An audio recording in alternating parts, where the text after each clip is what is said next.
All right, I'm going to talk about today about a really dumbass law that the U.S. government passed back in November of 1990, and it's called 922R. And basically, it says that if you take a imported rifle or shotgun and you modified it into a non-sporting configuration, you've broken the law. Okay. In this video, I'm going to try and keep you SKS owners from being raided by the ATF and having your dog shot, your gun taken away, and your ass thrown in jail. I'm just kidding. Everyone knows that ATF agents do not raid innocent people's houses and shoot their dogs, right? So before I go into this, I got to go through some history and explain to you guys how the United States went from the land of the free to the freaking Soviet Union, okay, by 1990. And it's gone downhill since then, actually. It started back in 1934 with the National Firearms Act. Now, the National Firearms Act was a scheme by the government to punish people for owning firearms and silencers. These are things that the government didn't like back in 1934. The part of the National Firearms Act that we are interested in is the regulations on machine gun ownership. And in 1934, when the NFA was passed, if someone wanted to buy, a citizen who wanted to buy a machine gun, he had to pay a $200 tax to the government. Now in 1934, $200 was a lot of money. A new car cost about $600 back in 1934. A brand new Thompson machine gun cost $200. So you would have had to pay 100% tax to buy that machine gun. So this is what the government did. And now we're going to go into 1944. And this is during World War II, and the German government, the German military adopted a new battle rifle, and they called it the STG-44. Now, the STG-44, the STG in STG-44 stood for Sturmgewehr, and Sturmgewehr is a German term. In English, Sturmgewehr means assault rifle, okay? Now, the important thing is that the STG-44 was the first assault rifle, and the STG-44 was a machine gun. And every subsequent assault rifle were also machine guns.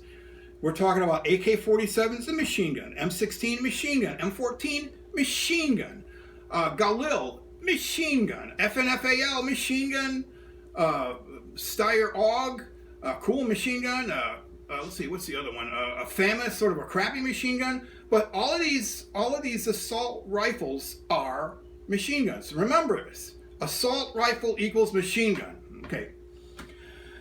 So now we go to 1968, with one of the most sweeping gun laws the U.S. ever passed. It was called the Gun Control Act of 1968, and most of this was a scheme where the government built up a system of firearms dealers that had to be licensed by the federal government, which is in itself, as far as I'm concerned, is unconstitutional. Anyway, there was also a section of that law, the Gun Control Act of 1968. It was called the Sporting Purpose Clause, and it says that. And it said that any firearm that was imported into the United States had to be particularly suitable for or readily adaptable to sporting purposes. This is when, in 1968, the U.S. government decided that the Second Amendment was for deer hunting, okay? And that was all it was for. It's not for self-defense. It's not for target shooting or anything else. It was for deer hunting. And the first thing they did is when this law passed, this Gun Control Act in 1968, is they banned the importation of machine guns to anyone except law enforcement or military. So remember, back in 1934, they started with a $200 tax on machine guns, okay? And then you have the slippery slope where it went down, and all of a sudden by 1968, Americans can only buy machine guns that were manufactured in the United States, okay? So they've further restricted the machine guns by then. They also banned the importation of most pocket pistols. The government at the time liked to demonize pocket pistols by calling them Saturday night specials. And the only thing they did with that is they opened up a new market in the United States for the American manufacturers to make pocket pistols. Okay, so that was the Gun Control Act of 1968, and they came up with the sporting purposes thing. Now here's the thing: is that they banned machine guns because they said that they're not sporting. Okay, but if you take an AK-47, I'm talking about a full auto AK-47. I'm not talking about the fake AK-47 that's semi-auto only. You could take an AK-47, you could flip the selector from full auto into semi-auto. You could pull out that 30-round banana clip, and you could put a 5-round magazine in there with some hollow point or maybe soft point bullets in it. You go deer hunting with that gun. Okay, it's readily adaptable. To me, that's readily adaptable for sporting purposes. On top of that, did you know that target shooting is an Olympic event? You could take that AK-47, you can put back that 30-round banana clip, you could flick that selector back to full auto, and you can shoot cans with it, and you're target shooting. That's a sporting purposes, as far as I'm concerned. But the government, no. Okay, so now we've got the further regulation on machine guns. And now we're up to 1986. In 1986, this was the second term of the Reagan administration, and they wanted to pass a pro-gun law called the Firearm Owners Protection Act, FOPA. And this bill was, like I said, it was a pro-gun bill. The Democrats hate pro-gun laws, so what they did is they tried to introduce a what they call a poison pill amendment. A poison pill amendment is an amendment that gets attached to a bill that's so bad that it changes the original bill so much that the people who actually put the bill up to get voted on decided it's not worth voting on. It effectively kills the bill. And in this particular poison pill amendment was made by a guy by the name of Hughes, representative, and he put the Hughes amendment on it, on the Firearm Owners Protection Act, and that was the actual ban on the ownership of machine guns. So only under that particular amendment, only machine guns, the new machine guns that could be owned would be only owned by the police and the military. Okay. Well, that passed. It passed on a voice vote. Now, any Republican representative could have stood up and says, "I want a straight vote, a regular vote where everyone's vote will be recorded." Not one Republican did that because no Republican wanted to be known as being for machine guns, okay?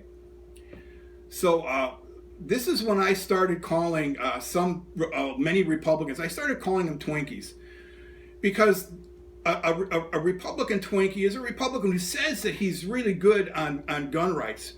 But like a Twinkie, deep inside, he's soft and squishy. And this is what those Republicans were. They were Twinkies. They were soft on gun. I mean, they said they were good on gun control, but they were soft. They figured that there was only 190,000 legal machine guns in the United States, and they could throw us under the bus because that's only 190,000 votes. They figured, you know. The NRA did the same thing. They didn't stand up for it either. So this ended up on Reagan's desk, and at the time I was saying, Dutch, don't you sign that bill because it's the first gun ban that the government has been able to pass. And once they ban one kind of gun, they're going to start banning all of them. But he signed it, you know, Twinkie. All right, so in 52 years we went from regulating machine guns into banning them outright from 1934 to 1986, and now we're going just 3 years later. It's 1989, and there was a guy in California. He went to, I guess it was an elementary school in Stockton, California, and he killed, I think it was 5 or 6 children there between the ages of 6 and 9, and he wounded over 30 others, including some teachers. And this guy used a semi-automatic AK-47 type gun that was imported by China. And what happened is, after that, the Bureau of Alcohol, Tobacco, Firearms, and Explosives, they came up with, they said that that the sporting purposes clause in the 1968 Gun Control Act, it covers these guns that look like machine guns too. So using the sporting purposes clause in the 1968 Gun Control Act, the ATF, they pulled a rule out of their ass, and they said that this covers guns that look like machine guns. So they banned the importation of guns that looked like machine guns. Even though they called them assault rifles, they weren't assault rifles. So the U.S. government has gone in just 3 years. Like I said, in 3 years they've gone from banning real machine guns, and 3 years later they're starting to ban guns that look like machine guns. Okay, so this is 1989. Now we're into 1990, and the importation of the AK-47 lookalikes, the semi-automatic ones, those have been banned. But China is sending boatloads of SKSs into the U.S. And the U.S. government hates SKSs. And they hate them basically for two reasons. One reason is that poor people can buy them. And they hate it. The government hates it when poor people are armed. They just can't stand that because they want poor people to be their slaves, okay? That's the way it is. They like poor people to be their slaves, and it doesn't matter what color you are. They want you to be their slaves if you're poor. The second reason why they hated the SKS is because it's such a good gun. The first time I had my hands on an SKS was in 1989, and I thought that it was like an M1 carbine on steroids at about a third of the cost. It was a bargain. Americans love bargains, and we started buying these like crazy. And so the ATF, they figured, well, we got to stop these guns from coming in. So they looked at the SKSs and they looked at it and says, but these damn guns, they look like hunting rifles. How can we ban them? One of the agents said, hey, wait a minute. This gun has got a bayonet on it. Bayonets are bad. Bayonets are military. So we can at least make them take the freaking bayonets off of them, right? So they sent an agent to China, and they said to China, it says, you got to take those bayonets off of those SKS rifles that you're shipping into the United States because they're not because that makes them non-sporting. So the Chinese said, okie doke, and they took off the bayonets on all the guns they were shipping. They put the gun in the box, and they took the bayonet that they'd taken off the gun, and they wrapped it up in little, what do they call those things? The little things you pop. They wrapped them up in the little plastic paper thing, and they stuck it in the box with the gun. So when the Americans got the gun, they took the gun out, and they took the bayonet out, and they went and screwed the bayonet back on the gun. Well, the ATF agents saw that, and they flew back to China and said, hey, you guys can't pull the wool over our eyes. You can't just take those bayonets off. You're going to have to grind off the bayonet lug on the thing so you can't install a bayonet on these guns. And don't you even think of sending those bayonets with the rifles. So the Chinese said, okie doke, and they started sending the rifles in with the bayonet lugs ground off and no bayonets. Fine. Now, Americans, we like to customize our guns. So we looked at the SKS and says, you know what? I miss those cool-looking AK-47 semis we were getting from China. So let's see if we can make this SKS look like an AK-47. So a company called Tabco, they came out with a nice banana clip you can put on it. They came out with a nice folding stock. I mean, is this cool or what, folks? I mean, that is tactical. Tactical. Okay, so Americans, we started putting stuff on our guns, like on our SKSs, to make them look like machine guns. And the ATF agents said, damn, we went through all the trouble of banning these guns that look like machine guns, and the goddamn American public, they're making them look like machine guns again. Those bastards, So the ATF, they got the American government passed the law in November of 1990 called 922R. 922R says that if you take an imported rifle or shotgun and you added parts to it to make it into a non-sporting configuration, then you have broken the law, okay? The only way that you can take an SKS, this SKS here, is you have to add enough American-made parts on this foreign imported gun, this foreign-made gun. You have to add enough American-made parts on this gun to make it considered to be an American-made rifle, okay? To do that, the ATF, they came out with a list of 20 parts, okay? And out of these 20 parts, only a maximum of 10 can be foreign parts. Okay, any more than 10 parts, the magic number is 10 here. Any more than 10 parts, and you're breaking the law, and your dog's gonna get shot, and they're gonna throw your ass in jail. Okay, so here we go. Now, the best way of figuring out if your gun actually complies is to actually look at your gun and go through this list of 20 parts, okay, and find out how many foreign-made parts out of that 20 you got in this gun. And remember, the magic number is 10. Any more than 10 foreign-made parts out of this list of 20, you're in trouble. Okay, this is this gun right here. The first part on the list here is frames receivers. Yes, this has got a frame and receiver. It's foreign-made. That's one part. That's one foreign-made part. Barrels. Yes, this has got a barrel, and it's a foreign barrel. That's two foreign-made parts. Barrel extensions. According to the ATF, the SKS does not have a barrel extensions. We're still at 2 parts here. Mounting blocks or trunnions. The ATF has said that the SKS does not have a trunnion, so we're still at 2 parts. Muzzle attachments. This particular gun, being a Chinese SKS, has no muzzle attachments on it. But if you have a Yugoslavian SKS, you got a grenade launcher attached to that muzzle, and you're going to have to remove that. You don't have to put an American-made muzzle attachment on it, but you're going to have to remove that foreign-made muzzle attachment, okay? Okay, so we're still at 2 parts on this gun, 2 foreign-made parts. Bolts. Yes, there is a bolt, and it's a foreign-made bolt in this gun. That's 3 parts.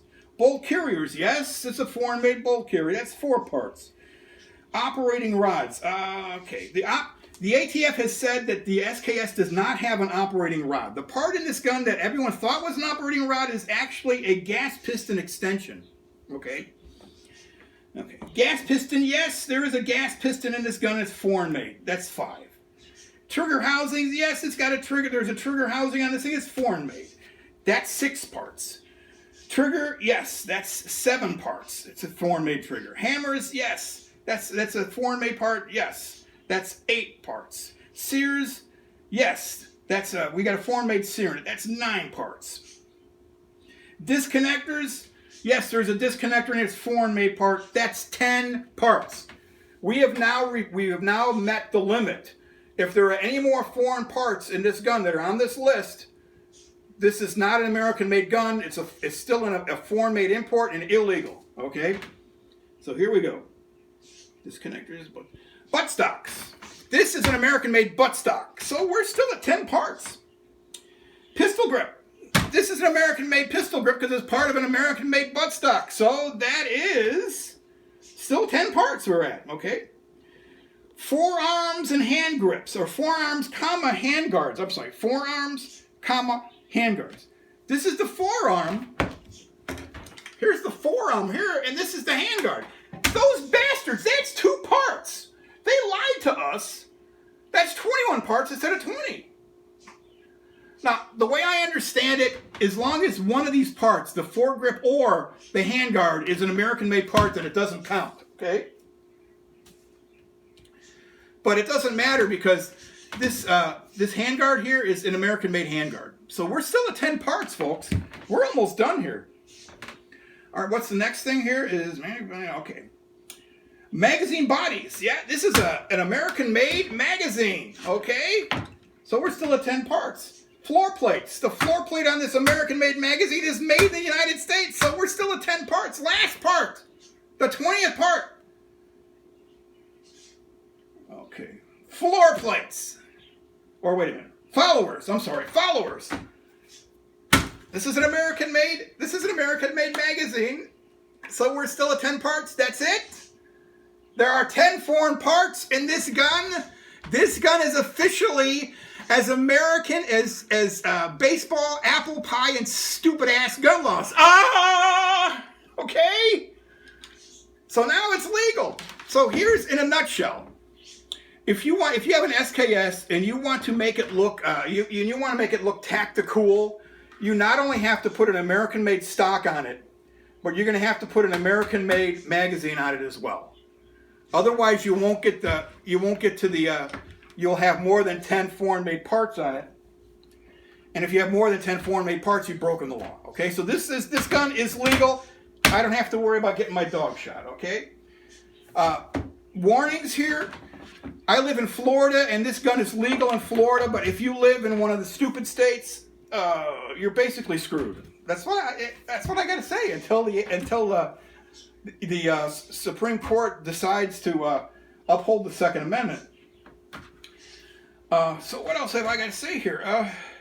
Now, there are people out there that look at this gun that I did, and they look at it and they said, "You bastard, you Bubba-ized this beautiful Chinese SKS. You Bubba-ized it." And to those kind of people, I said, "Look, this gun is nothing. I could have put a clamp on flash hider over here. I could have put on one of those flashlights that will blind some guy from 50 yards away.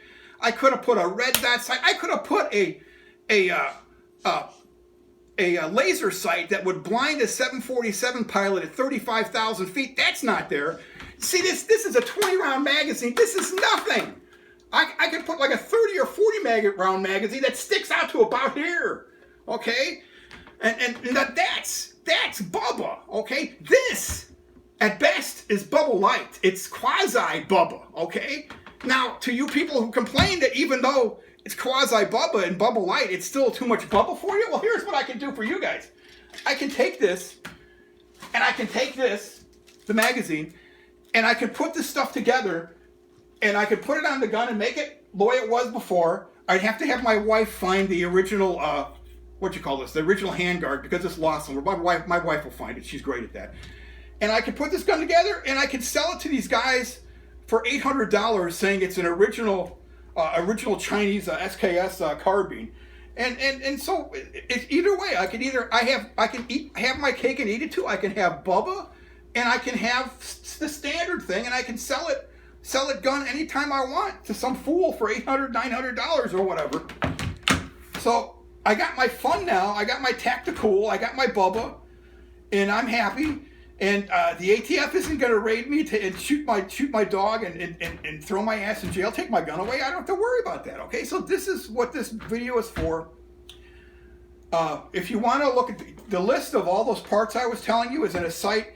You do a search, a Google search for Tapco 922R, and you'll come to that site, and it's got that list of those 20 parts that I went through for this gun. But like I said, as long as you put an American-made stock on it, an American-made magazine on it, your SKS is fine, okay?